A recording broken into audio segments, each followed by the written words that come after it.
இயக்குனர் வெங்கட் பிரபு அவர்கள் கோட் பத்தி பயங்கரமான விஷயங்கள்லாம் ஷேர் பண்ணிருக்காரு ரீசன்ட் இன்டர்வியூல. அதாவது மெயினா தளபதி கிட்ட கதை சொல்லும் போது எந்த ஒரு ரியாக்ஷனும் இருக்காது. பட் ஆனா கோட் படத்தோட ஃபர்ஸ்ட் ஹாஃப் நான் சொல்லும் போது கண்ட்ரோல் பண்ண முடியாம சிரிச்சாரு. படத்துல அந்த யங் தளபதியோட குசும்புலாம் தியேட்டர்ல வேற லெவல்ல பிளாஸ்ட் ஆகும். கண்டிப்பா பயங்கர ஃபன்னா இருக்கும். தென் தளபதிக்கு இனிஷியலா நான் ஒரு இன்டர்வல் சொல்லியிருந்தேன். பட் ஷூட் நடக்கும் போதே அது பல மடங்கு பயங்கரமா ஆயிடுச்சு. தென் அதுக்கப்புறம் அந்த இன்டர்வல் பிளாக் அவர்கிட்ட சொல்லும் போது வேற லெவல்னு சொல்லிட்டு பாராட்டினாரு. இமீடியட்டா நீ போயிட்டு டெஸ்ட் வந்து அதுக்கப்புறம் மத்தத சொல்லு அப்படின்ற மாதிரி சொன்னாரு. ஏன்னா இன்டர்வல் பிளாக் அந்த அளவுக்கு ஒரு டென்ஷனா இருக்கும். அண்ட் ஆக்சுவலா ஃபர்ஸ்ட் ஷெட்யூல் முடிச்சிட்டு தான் நான் ஃபர்ஸ்ட் ஹாஃபே சொன்னேன். அதுக்கு முன்னாடி ஜஸ்ட் சீக்வன்ஸா தான் நேரேட் பண்ணிருந்தேன். தென் பாதி ஷூட் முடிஞ்சதுக்கு அப்புறம் தான் செகண்ட் ஹாஃபே டீடைல்டா சொன்னேன். அண்ட் படம் 3 மணி நேரம் டூரேஷன்றதால எல்லாரும் கொஞ்சம் பயப்படுறாங்க. பட் எங்கேயுமே நீங்க லேக் ஃபீல் பண்ண மாட்டீங்க. அந்த அளவுக்கு படம் ஒரு ஃபாஸ்ட் பேஸா இருக்கும். மேபி 2-3 இடத்துல உங்களுக்கு லேகா இருக்கிற மாதிரி ஒரு ஃபீல் வரும். பட் அந்த ஃபீல் உங்களுக்கு கம்ப்ளீட் ஆகிறதுக்குள்ள அடுத்த சீன் பல மடங்கு மேல போகும்.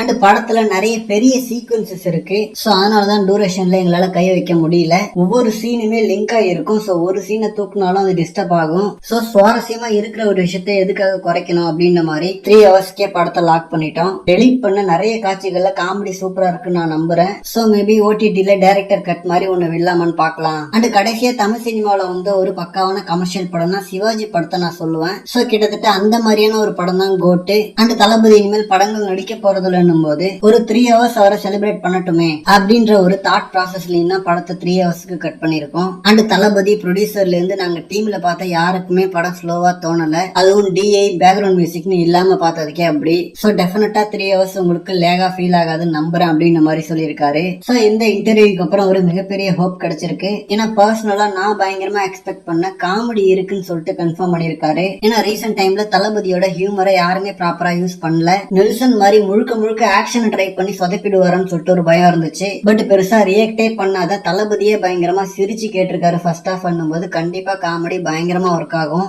அண்ட் யங் ஏஐ தளபதி கொஞ்சம் டிஃப்ரெண்டா இருக்கிறதுக்கான ரீசன் ஒருவேளை அந்த கேரக்டர் காமெடி பண்ற மாதிரி இருக்கலாமோன்னு சொல்லிட்டு நம்ம முன்னாடியே பார்த்திருக்கோம். சோ அதையுமே வெங்கட் பிரபு அவர்கள் இப்போ கன்ஃபார்ம் பண்ணிருக்காரு. சோ ஆக்ஷன் காட்சிகளை விட நான் ஃபர்ஸ்ட் ஹாஃப் காமெடியை பாக்குறதுக்கு பயங்கர எக்ஸைட்டடா இருக்கேன்.